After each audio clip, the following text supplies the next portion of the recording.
اعوذ باللہ السمیع العلیم من الشیطان الرجیم بسم اللہ الرحمن الرحیم یستبشرون بنعمت من اللہ وفضل وان اللہ لا یضیع اجر المؤمنین۔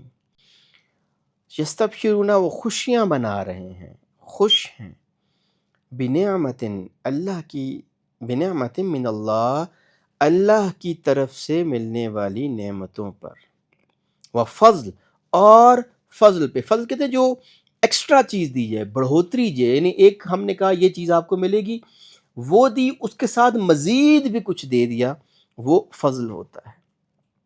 تو وہ خوش ہیں، خوشیاں منا رہے ہیں اللہ کی نعمت پہ، اور اللہ نے جو ان کو اس سے بھی زیادہ دیا جو وہ سوچ رہے تھے، وہ ڈیزرو کرتے تھے، ان کی سوچ سے بھی زیادہ اللہ نے عطا کیا۔ اللہ کئی مرتبہ دنیا میں بھی ہماری سوچ سے زیادہ عطا کرتے ہیں، یاد رکھیے گا۔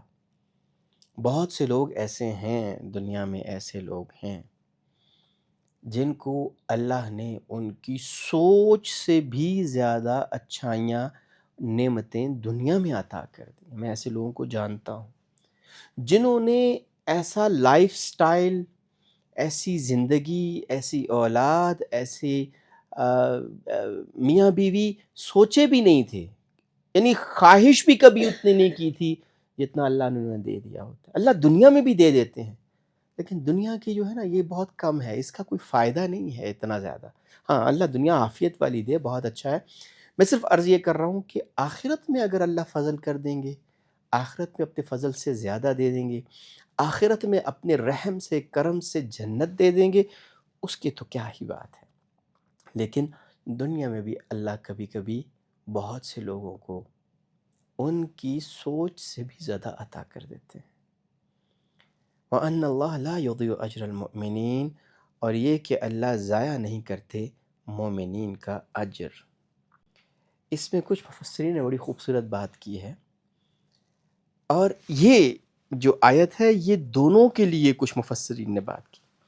ایک یہ آخرت والوں کے لیے کہ وہاں اللہ کے پاس چلے گئے ہیں، اللہ کی نعمتوں میں ہیں اور خوشیاں منا رہے ہیں، خوش ہیں، ہنس کھیل رہے ہیں، مزے کر رہے ہیں اللہ کی نعمتوں میں اور اللہ کے فضل میں، اور اللہ نے ان کے اجر کو ضائع نہیں کیا۔ انہوں نے جو محنت کی تھی، جو کچھ اللہ کے لیے کیا تھا، اس کو ضائع نہیں کیا۔ ایک مفسر فرماتے ہیں کہ اس کا ایک سچویشن یہ ہے کہ ہمیں جو اللہ کرے ہم جنت پہ چلے جائیں، تو اللہ، وہ کہتے ہیں کہ یہ جو ہے نا اجر المؤمنین کس طریقے سے انہوں نے ڈیفائن کیا کہ انسان کو نا ایک نعمت دی جائے گی، اس کے پاس ایک نعمت آئی تو ساتھ ساتھ اس کو یاد دلا دیا گیا، تمہیں یاد ہے دنیا میں تم نے ایک گزرتے ہوئے بندے کو سلام کیا تھا؟ ہاں یا اللہ، وہ تو بس گزر رہا تھا، بندہ تھا، اس نے میری طرف دیکھا تو میں نے السلام علیکم کر دیا، یہ اس کے بدلے میں تمہیں ملا۔ اچھا وہ یاد ہے ایک مرتبہ کوئی گزر رہا تھا تو کسی کی چیز گر گئی تھی، تو نے کہا بھائی بات سنیں، آپ کی یہ چیز گر گئی ہے۔ ہاں ہاں یاد آ گئی، اس کی وجہ سے تمہیں یہ چیز ملی ہے؟ ریئلی؟ بالکل یا اللہ، میں تو کبھی سوچا بھی نہیں تھا کہ وہ کوئی کام، وہ عمل بھی ہے، وہ نیکی بھی ہے۔ یا اللہ آپ نے اتنا کچھ دے دیا۔ اللہ چھوٹی سی چھوٹی چیز کو بھی ضائع نہیں کریں گے، یہ یاد رکھیے گا۔ شیطان کیا کہتا ہے؟ او تم اتنے گنہگار ہو، تم کدھر سے نیک بننے کی کوشش کر رہے ہو، تم کیا سمجھتے ہو، تمہیں تو جہنم میں جانا ہے۔ کئی مرتبہ انسان کو نا امید کرتا ہے، نا امید کر کے اللہ سے دور کرتا ہے۔ کئی مرتبہ انسان کو جھوٹے امیدیں دلا کے اللہ سے دور کر دیتا ہے، یعنی کئی مرتبہ نا امید کر کے دور کرتے ہیں، اور کئی مرتبہ جھوٹی امیدیں دلا کے امید کرتے ہیں۔ اللہ بڑا رحیم کریم ہے، یار اللہ اتنی محبت کرنے والے، 70 ماہ سے زیادہ محبت کرنے والے، تو تمہیں کیا لگتا ہے وہ جہنم میں ڈالیں؟ نہیں نہیں، یہ تو پاسبل ہی نہیں ہے۔ ہاں یار ٹھیک ہے، میں جو مرضی کرتا جاؤں، ایسا نہیں ہے، یہ دین نہیں ہے۔ اللہ نے فرمایا کہ دین، ایمان خوف اور امید کے درمیان ہے، خوف بھی ہو اور اللہ کی ذات سے امید بھی ہو، نہ امیدی کرنی ہے، نہ امیدی کرنی ہے، اور نہ ہی جھوٹی امیدیں پالنی ہے اللہ سے۔ تو اللہ کی ذات ہم چھوٹا سا کوئی عمل کرتے ہیں تو ہمیں یقین ہونا چاہیے کہ اللہ اس کا انشاءاللہ ضرور اجر دیں گے۔ ہو سکتا ہے ہم کسی دن بیٹھے ہوں، اللہ یاد کروا دے، تمہیں یاد ہے ایک دن ویسے ہی تم بیٹھے ہوئے تھے، میسج آیا تھا، چلو اٹھ کے ویسے ہی سن لیا، اس کا فائدہ دنیا میں کوئی بھی شاید نہیں ہوا تھا آپ کو، لیکن تم نے قرآن کی بات سن لی تھی، اس کی وجہ سے آج اللہ نے نا تمہیں یہ چیز دی ہے۔ اللہ یہ چھوٹی چھوٹی چھوٹی چھوٹے چھوٹے جو اعمال ہوتے ہیں ان کو جو ہے نا بہت بڑھا کے دیتے ہیں۔ وہ ایک حدیث میں اکثر بیان کرتا ہوں کہ اللہ نے فرمایا کہ جو اخلاص کے ساتھ اللہ کے لیے ایک کھجور جو ہے نا وہ صدقہ کرتا ہے تو اللہ اس کو اپنے دائیں ہاتھ میں لے کے پالتے ہیں اس کو، باقاعدہ اس کو بڑھاتے ہیں، جیسے کہ کوئی انسان چھوٹا سے بچھڑے کو پال کے بڑا کرتا ہے، اور قیامت والے دن اللہ اس ایک کھجور کا بدلہ احد پہاڑ کے برابر عطا کرے۔ تو آخرت کے اعتبار سے یا جو شہید ہو چکے ہیں ان کے اعتبار سے اگر اس آیت کو لیں تو یہ ہے کہ وہ اللہ کی نعمتوں پہ خوشیاں منا رہے ہیں۔ لیکن کچھ مفسرین اس طرف بھی گئے ہیں کہ یہ جو دنیا والے ہیں ان کے لیے بھی ہو سکتا ہے۔ کیسے ہو سکتا ہے؟ دنیا میں جو صحابہ بچ گئے تھے جن کو اللہ نے شہادت کے رتبے پہ فائز نہیں کیا تھا غزوہ احد کے اندر، جو زخمی ہو چکے تھے، وہ کس چیز پہ خوشیاں منا رہے ہیں؟ ان کے لیے خوشی کی کیا ریزن ہو سکتی ہے؟ تو اگر ہمیں یہ بتا دیا جائے کہ ہمیں غلطی کر دی گئی ہے، ہم نے بہت بڑی غلطی کی ہے اور ہمیں معاف کر دیا گیا ہے، تو یہ خوشی کی بات نہیں ہے۔ صحابہ نبی صلی اللہ علیہ وسلم کے چہرہ مبارک کو دیکھ رہے ہیں، چہرہ انور کو دیکھ رہے ہیں، اور وہاں پہ جو ہے وہ زخمی ہوئے ہیں، کتنا شدید دکھ اور قلق ہوتا ہوگا ان کو دیکھ کے، اوہو میری وجہ سے ہو گیا۔ ایسے صحابہ جو نبی صلی اللہ علیہ وسلم کو چھوڑ کے بھاگ گئے تھے اس خوف کے تحت تھوڑی دیر کے لیے، ان کو کتنا قلق اور افسوس ہوگا، ہائے ہم سے یہ کیا ہو گیا۔ تو جب اللہ نے قرآن کی آیات اتاری اور کہا کہ اللہ نے جس طرح پہلے وہ دو گروہ تھے، دو قبیلے جو کہ واپس جانا چاہ رہے تھے منافقین کے، اور اللہ نے ان کے دل کو مضبوط کیا اور اللہ نے ان کا قرآن میں ذکر کیا، ان کے لیے خوشی کی بات نہیں ہے، وہ خوشی نہیں منا رہے کہ ہمارا جو ہے وہ ذکر آ گیا۔ پھر وہ لوگ جنہوں نے آپس میں اختلاف کیا، نزاع کیا، عصیت کیا، یعنی نافرمانی کی اور درہ چھوڑ کے آگے، جس کی وجہ سے مسلمانوں کو اتنا بڑا دھچکا لگا، ان کے بارے میں اللہ نے کہا ہے اللہ نے ان کو معاف کر دیا۔ تحقیق یقیناً اللہ نے ان کو معاف کر دیا، ان کے لیے خوشی نہیں ہے۔ وہ لوگ جو بھاگ گئے تھے جن کا ذکر قرآن میں آیا اور پھر اللہ نے کہا اللہ نے تمہیں بھی معاف کر دیا، ان کے لیے خوشی کی بات نہیں ہے۔ وَيَسْتَبْشِرُونَ بِنِعْمَةٍ مِّنَ اللَّهِ وَفَضْلٍ، اللہ نے جو فضل اور نعمتیں کی ہیں اس قرآن کی آیات کو اتار کے، ان کو معافی کا پروانہ دے کے، ان کو کہہ کے کہ کوئی مسئلہ نہیں ہے، ہو جاتا ہے، کوئی نہیں، دلاسا دے کے، حوصلہ دے کے، ان کے لیے یہ بہت بڑا خوشی کی اور خوشیاں منانے کی بات ہے۔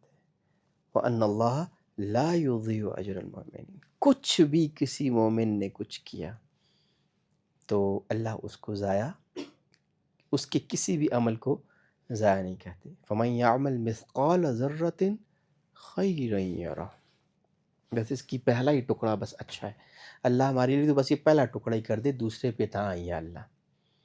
وَمَن يَعْمَلْ مِثْقَالَ ذَرَّةٍ خَيْرًا يَرَهُ، جس نے ایک ذرہ برابر نیکی کی وہ دیکھ لے گا۔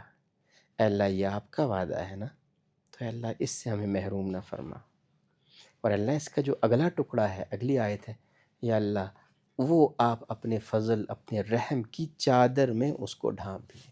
یہ بہت خوبصورت حدیث ہے کہ قیامت والے دن اللہ ایک شخص کو بلائیں گے اور اس کو کہیں گے قریب کر لو اس کو، اور قریب کر لو، اور قریب کر لو، اور پھر اس کو اپنی رحمت کی چادر سے ڈھانپ دیں گے، اور پھر اللہ اس سے پوچھیں گے اے بندے تو نے یہ گناہ کیا؟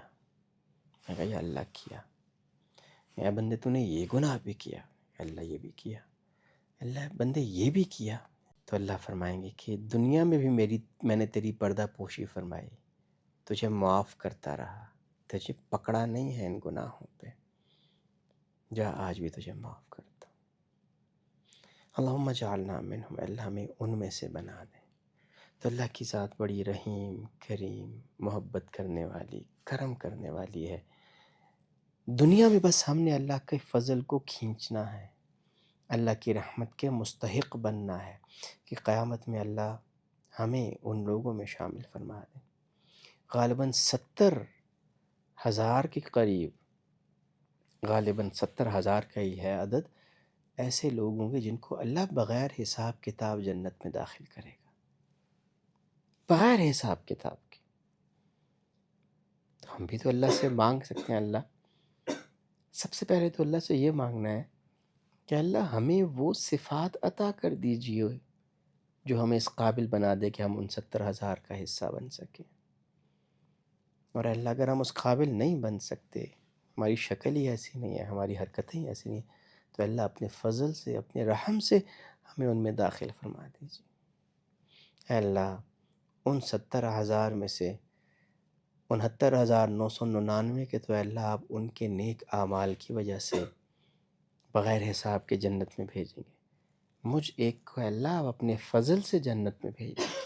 میرے پاس اعمال تو ہیں کوئی نہیں، لیکن اے اللہ خواہش ہے، امید ہے، کوشش ہے، کوشش ضروری ہے، اس کے بغیر میں نے کہا نا کہ ہمیں جھوٹی امیدیں دلا کے اللہ سے دور کرتا ہے۔ اللہ رحیم و کریم ہے۔ دیکھو وہ ایک بندے کو بلا کے کریں گے، ظاہر ہے اس بندے نے بھی تو کچھ کیا ہوگا نا، اس بندے کی کوئی خصوصیت تو ہوگی نا، کسی مقام پہ اللہ سے ڈرا ہوگا، کسی جگہ پہ اس نے کوئی نیکی کا کام کیا ہوگا، کسی جگہ اس نے اللہ کو خوش کیا ہوگا، راضی کیا ہوگا، تبھی اس کے لیے اتنا بڑا رتبہ اللہ نے بلایا نا کہ سارے جہان سے اس کو پہلے چھپائیں گے کہ لوگوں کے سامنے اس کی بے عزتی نہ ہو، اور پھر پوچھیں گے کوئی تو وجہ ہوگی نا، کچھ تو کیا ہوگا اس نے، ہم کچھ تو کریں، کسی نہ کسی درجے میں تو اللہ کو راضی کرنے کی کوشش کریں، اللہ کو خوش کرنے کی کوشش کریں،